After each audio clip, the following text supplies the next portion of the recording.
Cash or credit? Which one of these financial tools will be the most efficient in guiding you down your path to financial freedom or allowing you to leverage it down your path to financial freedom fastest and most efficient? What does the pathway look like using one tool over the other? What are the pros? What are the deficiencies? We're going to talk about that in this video. This is JP from Blueprint for Prosperity, helping you to increase your net worth through relationship banking, the maximizing of your borrowing capacity, proper use of life insurance, and the ownership of real estate. Like the video, subscribe to the channel. I'm uploading content on a daily basis to help you customize your blueprint for prosperity. So when we're talking cash and credit, we're talking about strong bank balances or strong income or strong personal credit. We're not just talking about when you go to make purchases using cash or credit. It's pretty evident which one of those is the best in that department. Credit is pretty much going to win hands down in most cases as a more efficient way to make purchases on a daily basis. We're deeper right now. We're talking about which one of these tools having strong cash and high cash reserves or access to, cash flow and income, or strong personal credit. Which one of these is going to allow you to scale the fastest and most efficiently on your journey to wealth building, and in particularly within the banking system? The first thing we need to break down is what makes you the most profitable and the most high priority client when it comes to the bank. And we need to do that by taking a look at how banks are profitable and successful in the first place. Banks make the bulk of their money a magnitude of ways, but they make the bulk of their money through interest income. And they're able to make money through interest income by having deposits on reserves, and due to our fractional reserve lending system, being able to offer lending products or offer credit off of the deposits that they're holding. In this system we're in, banks can lend 8, 10 plus times the amount that they have in deposits. Meaning that if they have $100,000 in deposits, they could potentially lend 800,000, a million, or a million plus out to several different clients. So with that being put into play, with us painting that picture, then you may ask yourself, well, having credit products with the bank or deposit products with the bank, which one of those is going to make me a more high priority client? The answer is, in most cases, going to be deposit products. Having strong cash and strong deposits and strong income is going to be very, very profitable and beneficial for the bank. And I'm going to quickly explain one scenario why that's the case. When you are a credit customer or a lending customer, and you're a client on this side, you're still profitable as long as you're making your payments as agreed. But the difference is you're only profitable one time over.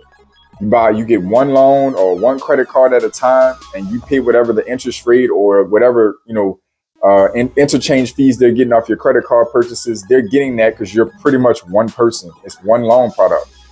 When you put in $100,000 or $200,000 in deposits, and you are letting those deposits sit in particular, you are now allowing the bank to potentially lend out, as I said earlier, 800, a million plus to several different customers. That means that they can be putting out 10 $100,000 loans off of your one $100,000 deposit potentially, and getting that 6% interest rate hypothetically on each $100,000.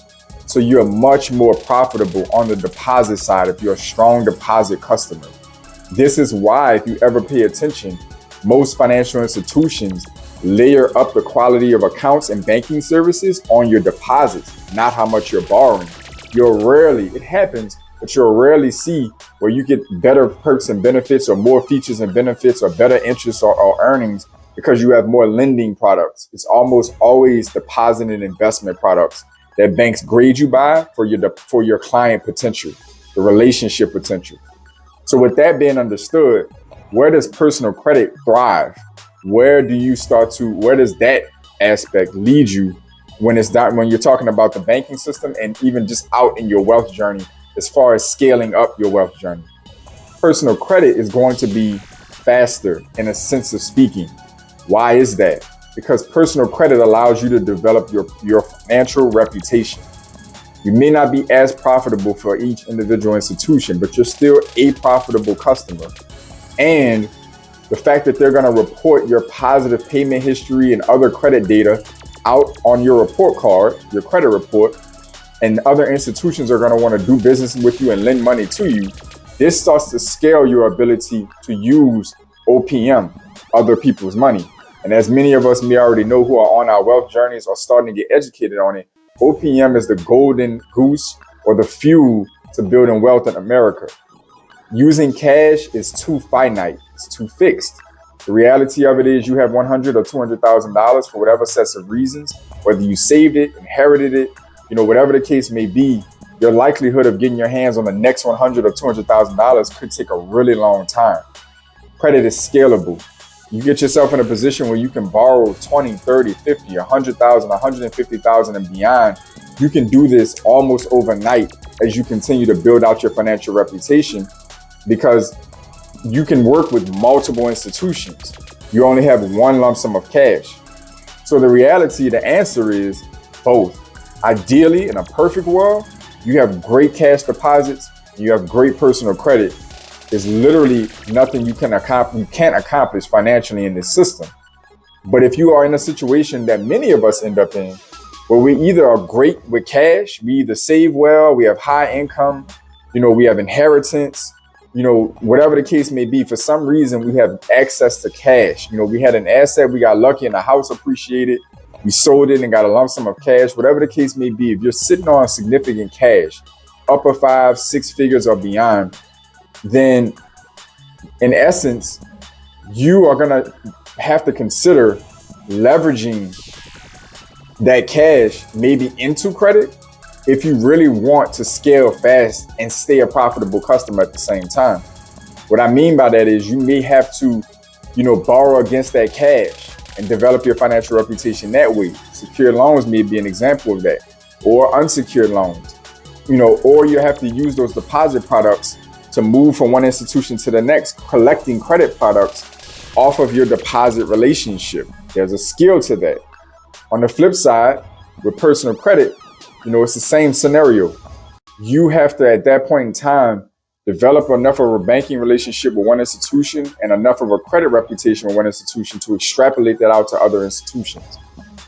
Either one of these are powerful strategies, but many of us are either in one camp or the other. So you either have access to great cash, but you may not understand or be doing well on the credit side, or you understand the credit system and you're doing great, but you may not have a high income, or you may not have an inheritance or any major lump sum of money at your disposal. So we're forced to leverage one or the other. In the process of doing so, it's important to know how each one of them can take you down your path to wealth, because they're both great tools. Cash just tends to be slower. Unless for some reason you have access to lump sums all the time, then by all means, go for it. Many of us only get access to that kind of money one time, or we're working and saving over a period of time. Credit builds faster in most cases and scales faster in most cases, because you can take credit and invest and buy or capture income. You can capture other lump sums of money. You can take credit and go, flip houses or buy cash flowing real estate or buy businesses that bring in revenue. You can buy, once you have OPM, you can buy cash flow or lump sums of money. And you have cash, you might want to have to use it to buy credit or leverage yourself into credit. So either one is a phenomenal tool. But this video is designed to open your mind of how you're looked at in the banking system, because if you catch up in any of my other videos around relationship banking, banks are literally at the helm of wealth building in our system. There's not many ways to get wealthy without having strong banking relationships in this country. There are some, but for the most of us, there's too many different nuances. It's highly specialized areas where you can go and circumvent banks and still become really wealthy. It's just not common. Banks are all over the financial system now. They're not just pay and receive, deposit and withdraw. They're all over the financial system. If you want to invest, whether that be real estate or stocks, if you want to, buy and invest in businesses, that money all has to transact through a financial institution. And now there's these add-ons that banks have provided where you're doing all of that under one roof. So your bank is going to be your centerpiece in most cases to building wealth. And having either strong cash or strong personal credit can allow you to get to either one if you're smart and know what you're doing. Hopefully this content is guiding you to do that. Take your cash, use it to build credit. Don't take $200,000 and go buy a rental property and tie it up in a rental property. Yes, you have an asset, it's cash flowing, it's tax benefits, it's probably appreciating, but it's all about scale. It's going to take you forever to do that again. On the credit side, this is a phenomenal way for you to buy a business, buy assets that can continue to pay back that debt and also cash flow or get you lump sums of money so you can go repeat the process. On the cash side, you need to leverage that cash into personal credit so you can scale and do exactly what I just described on the personal credit side. I hope this is making sense for y'all, because I promise you, this is one of the foundations that I keep harping on in some of these videos about how you can start to become wealthy. Whether you're going to play the stock market, real estate, businesses, any one of these avenues, you're going to need to have strong banking relationships and understanding, which strength you may already have to play is going to be a huge factor in how fast you can become wealthy and fast you become successful and efficient you can become successful. So I plan on making more parts to this video and breaking this down more in different scenarios and giving different looks on this, because again, this gets really nuanced and so many of you are in unique situations. But this is like the foundation in getting you to understand that cash or credit are both phenomenal. They're both kings, but one of them is more scalable. One of them in the immediate term can be more profitable. You just have to know what you're doing, and you can use either one to merge into one financial system. So hopefully this was valuable for you. I'm confident it was. I enjoy bringing you this content. As always, I want y'all to stay focused, stay in motion. I'll see y'all soon.